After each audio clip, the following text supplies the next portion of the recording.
Успешна адаптација во градинка и враќање на мајката на работното место без стрес и за мајката и за детето.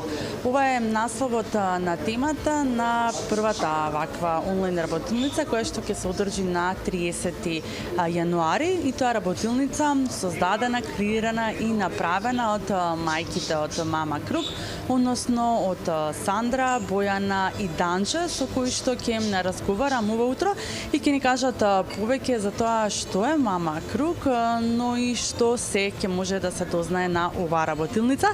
Девојки, мајки, ќе ви посакам добро и убаво утро. Сандра, што представува Мама Круг и како дојдовте до идејата да настане оваа работилница?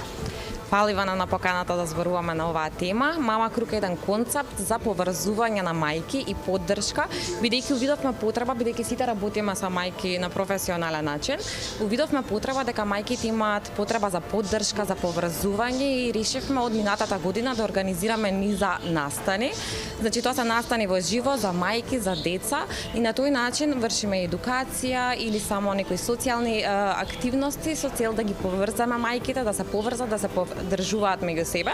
Па така оваа година би сакале да почнеме нели со работилницата како што спомена, ќе биде една онлайн работилница бидејќи увидовме дека многу мајки нели се соочуваат со стрес кога се враќаат на работното место и кога ќе треба детето да го остават на некој друг да го чува или на адаптација во градинка, па така на некој начин се собравме да ги поддржиме мајките со конкретни и професионални совети на ова поле. Да, работилницата е на 30 јануари. Како можат да се пријават сите мајки заинтересирани, сите оние кои што сакаат да ги слушнат вашите совети и трикови, нели, како да биде без стрес оваа адаптација и за мајката, но и за детето? Така, Ивана, може да се пријават на нашиот профил на Инстаграм Мама Круг. Таму можат нели да купат картата и да ја следат онлайн работилницата на 30 во живо на Zoom. До кога трае пријавувањето? Пријавувањето ќе трае до 29 јануари. Данче, што предвидува онлайн работилницата и со какви знаења ќе се стекнат мајките кои што ќе присуствуваат на истата? Ова онлайн работилница пред се е резултат на нашите лични искуства како мајки, но и искуствата на наши локални жени над 300 плюс мајки кои што придонесоа за ние денес да ја формираме оваа тема за која што свативме дека има огромна потреба. На самата работилница мајките ќе се стекнат со многу практични знаења кои што ќе можат уште истиот ден да ги применат, што е всушност и суштината на работилницата, наместо теоретски само да зборуваме што како треба да прави мајката. Едни од практичните знаења ќе биде како мајката без стрес да се врати на работа по породилно отсуство, како да се организира, како физички, така и емотивно, но и како да елиминира таа грижа на совест дека го остава своето малечко во рацете на некој друг. Потоа ќе ги разгледаме и опциите за самите родители да сватат што е најдобро за нивното малечко, дали да оди во градинка, дали да го остават кај баба дедо да го чува или пак да ангажираат некоја дадилка. Ќе ги гледаме предностите и недостатоците на секој од овие два избори, но ако се одлучат тоа да биде градинка, овде имаме и психолог кој што има долгогодишно искуство на оваа тема, кој што од прва рака ќе може да им објасни за предностите и недостатоците на овој избор. Секако ќе биде опфатен и делот како да се воспостави еден баланс помеѓу работата и доењето со практични совети како мајката што работи да се измолзува и да го дои своето дете и на крај сите учеснички ќе имаат можност да бидат дел од Вибер група за поддршка, каде што ќе можат отворено да ги споделат своите искуства, но и да најдат охрабрување од жени кои што веќе поминале низ оваа фаза. Данче, како дојде до потребата да настане оваа работилница која што за прв пат ја организирате и ќе се одржи? Па потребата најмногу настана од слонот во собата, би рекла, тоа е грижата на совест што секоја мајка ја чувствува која ќе заврши нејзиното породилно отсуство и ќе треба да се врати на работното место, бидејќи само што мајката станала нели експерт во менување пелени, има врзела некоја рутина со спиење околу бебето, научила како правилно да го храни, кога сваќа дека е момент за една огромна промена, огромна трансформација кој што никој не може да остане имун на нејза, како физички, така и емотивно, бидејќи овде во главата на мајката се поставуваат безброј прашања, дали мајката ќе може да се врати кариерно онаму каде што застанала, или пак ќе треба да направи неколку чекори назад, или пак прашањето што многу често се поставува е дали всушност да си даде оставка од работното место и да се посвети само на детето. И затоа тука сме ние три со нашите искуства и со нашите знања да им помогнеме на овие мајки, да им ги решиме дилемите кои што ги мачат, да елиминираме колку можеме таа грижа на совест. Затоа ги поканувам еве сите ваши гледачки да ни се придружат на нашата работилница, која што верувам дека ќе биде навистина многу корисна за сите нив.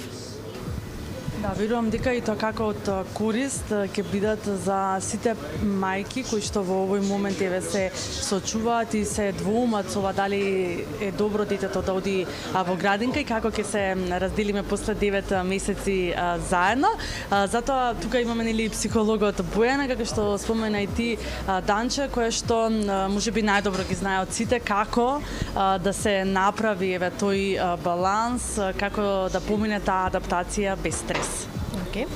Адаптацијата во градинка е можеби еден од најстресните периоди за една мајка и за целото семејство, особено кога мајката треба да заврши со породилното отсуство и да почне да оди на работа. Постојат многу информации, многу митови кои што кружат околу целиот тој процес.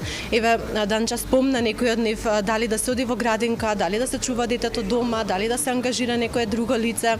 И секогаш постојат различни насоки, различни информации кои што кажуваат што е најдобро за детето.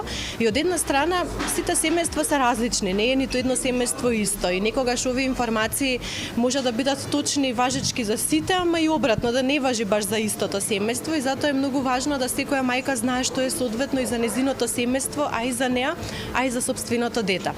Од друга страна јас сум родител и некаде низ адаптацијата на моето дете увидов некои техники и некои чекори кои што многу ја олеснуваат адаптацијата, па во изминатите 2 години имав можност да работам со 50 на дечиња кои што имаа проблем со адаптација, па следејќи ги овие чекори за адаптација, некаде увидов дека можеби го олеснуваат тој процес кај сите нив и некаде тој процес беше доста полесен и за мајката и за детето и доста брзо заврши.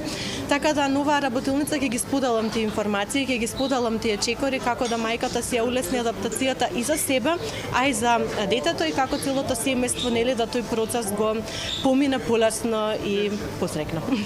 Да, верувам дека се е корисно, особено во еден ваков стресно време во кое што сите живееме и брзо време и некако брзо ни доаѓа нели тоа оделување од детето за да почнеме на работа нели ние како мајки. Верувам дека ова нема да биде прва и единствена работилница. Се надевам дека ќе продолжите и понатаму нели да ги организирате ваквиот тип на работилници. Да, секако. Во текот на оваа година ние имаме годишна програма која што опфаќа различни работилници, различни теми. Ова е нашата онлайн работилница со која што неја започнуваме годината. Во текот на годината ќе имаме предвидено уште неколку кои што се на различни теми, но исто така и останува нашиот концепт на Мама круг кој што предвидува неколку концепт различни настани како што е Мама бранч, Мама коктел и работилници на мајки со деца, мајки кои што се со помали деца и мајки кои што се со поголеми деца, се со цел за да ние сепак пружиме едно место каде што мајките ќе можат да дојдат, да се информираат, да се поврзат, да се дружат и да секако си отидат дома со едно поразлично искуство и знаење.